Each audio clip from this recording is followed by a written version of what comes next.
19/9/2024 காலை முரளி. ஓம் சாந்தி பாப்தாரா. இனிமையான குழந்தைகளை, யோக பலத்தினால் தீய பழக்க வழக்கங்களை மாற்றிக்கொண்டு தங்களுக்குள் நல்ல பழக்க வழக்கங்களை ஏற்படுத்தி கொள்ளுங்கள். ஞானம் மற்றும் தூய்மையை கடைபிடிக்கும் மற்றும் பழக்கம் நல்ல ஒழுக்க முறை ஆகும். எப்படி ஒழுக்கமாக இருக்க வேண்டும் என்பதை பகவான் அழகாக குறிப்பிடுகின்றார். கேள்வி: குழந்தைகளாகிய உங்களுடைய பிறப்புரிமை எது? உங்களுக்கு இப்பொழுது எந்த ஒரு உணர்வு வருகிறது? பதில்: முக்தி மற்றும் ஜீவன் முக்தி உங்களுடைய பிறப்புரிமை.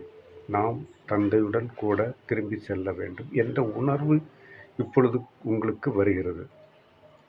தந்தை பக்தியின் பலனாக முக்தி மற்றும் ஜீவன் முக்தி அளிக்க வந்துள்ளார் என்பதை நீங்கள் அறிந்துள்ளீர்கள். இப்பொழுது எல்லோரும் சாந்திதான் செல்ல வேண்டும். எல்லோரும் தங்களது வீட்டை மனக்கண் மூலம் காண வேண்டும். அன்மதி சோக்கதி என்று சொல்வார்கள். அதாவது கடைசி நேரத்தில் நம் அடுத்து என்ன நடக்கப் போகின்றது அதை நம் எண்ணங்களில் வரும். அதைத்தான் சொல்லுகின்றார். ஓம் சாந்தி. மனிதர்கள் தந்தையை உண்மையான பாட்சா, அதாவது பாதுகாவலர் என்றும் கூறுகிறார்கள். ஆங்கிலத்தில் பாட்சா என்று கூறுவதில்லை. அவர்கள் உண்மையான ஃபாதர், தந்தை என்று மட்டுமே கூறுகிறார்கள்.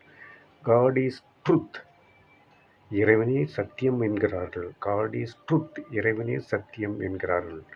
பாரதத்தில் தான் உண்மையான பாட்சா, பாதுகாவலர் என்று கூறுகிறார்கள். இப்பொழுது வித்தியாசமோ நிறைய உள்ளது. அவர் உண்மையை மட்டுமே கூறுகிறார், உண்மையை கற்பிக்கிறார், உண்மையானவராக ஆக்குகிறார்.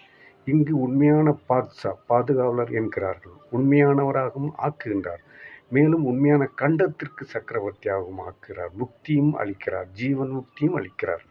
இதை பக்தியின் பலன் என்று கூறுகிறார்கள் என்பதே சரியானதாகும். லிபரேஷன் மற்றும் புருஷன் முக்தி மற்றும் ஜீவன் முக்தியை பக்தியின் பலனாக அளிக்கிறார் மற்றும் லிபரேட் செய்கிறார், விடுவிக்கிறார். நமக்கு இரண்டுமே தருகிறார் என்பதை குழந்தைகள் அறிந்துள்ளார்கள். அடுத்து தாரணை. தாரணைக்கான முக்கிய சாரம். பாயிண்ட் 1: எல்லையில்லாத சுகத்தின் ஆஸ்தியை அடைவதற்காக மனம், சொல், செயலில் அவசியம் தூய்மையாக வேண்டும். நல்ல பழக்க வழக்கங்களை யோக பலத்தினால் தாரணை செய்ய வேண்டும். நல்ல பழக்க வழக்கங்களை யோக பலத்தினால் தாரணை என்றால் நடைமுறைப்படுத்த வேண்டும். தங்களை குணவானாக மாற்றிக்கொள்ள வேண்டும். சதா மகிழ்ச்சியுடன். 2வது பாயிண்ட், சதா மகிழ்ச்சியுடன் இருப்பதற்கான தந்தை தினமும் கூறும் ஆழத்திலும் ஆழமான விஷயங்களை கேட்க வேண்டும் மற்றும் பிறருக்கும் கூற வேண்டும். எந்த விஷயத்திலும் குழப்பமடையக்கூடாது. யுக்தியுடன் பதிலளிக்க வேண்டும். பொருத்தமான பதிலை அளிக்க வேண்டும். வெட்கப்படக்கூடாது. வரதானம்: சுகஸ்வரூபமாகி ஒவ்வொரு ஆத்மாவிற்கும் சுகம் தரும் மாஸ்டர் சுகதாதா ஆகும். எந்த குழந்தைகள் சதா யதார்த்தமான செயல் செய்வார்களோ அவர்களுக்கு அந்த செயலின் உடனடி பலனாக குசியும் பக்தியும் கிடைக்கின்றது. அவரது உள்ளம் எப்போதும் மகிழ்ந்திருக்கும். அவர்களுக்கு எண்ணத்திலும் துக்கத்தின் சாயல் வீசாது. எண்ணத்தில் கூட துக்கத்தின் சாயல் வீசாது. அவரது உள்ளம் எப்போதும் மகிழ்ந்திருக்கும். அவர்களுக்கு எண்ணத்திலும் துக்கத்தின் சாயல் வீசாது. சங்கமிகும் பிராமணன் என்றாலே துக்கத்தின் பெயரடையாளம் இல்லாதவர். ஏனெனில் வள்ளலின் குழந்தைகள் அத்தகைய சுக வள்ளலின் குழந்தைகள் தானும் மாஸ்டர் சுக வள்ளல் ஆவார்கள். அவர்கள் ஒவ்வொரு ஆத்மாவிற்கும் சதா சுகமே தருவார்கள்.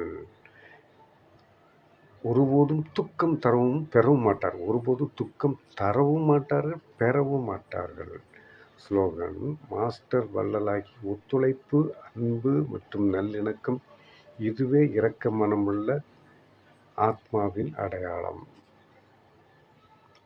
எவ்வளவு அருமையாக சொல்லியிருக்கின்றார். இந்த முழு வாணியும் படித்தீர்கள் என்றால் நன்றாக புரியும். ரொம்ப அருமையாக கொடுத்திருக்கின்றார். படித்து பயன்பெறுங்கள். நன்றி. ஓம் சாந்தி.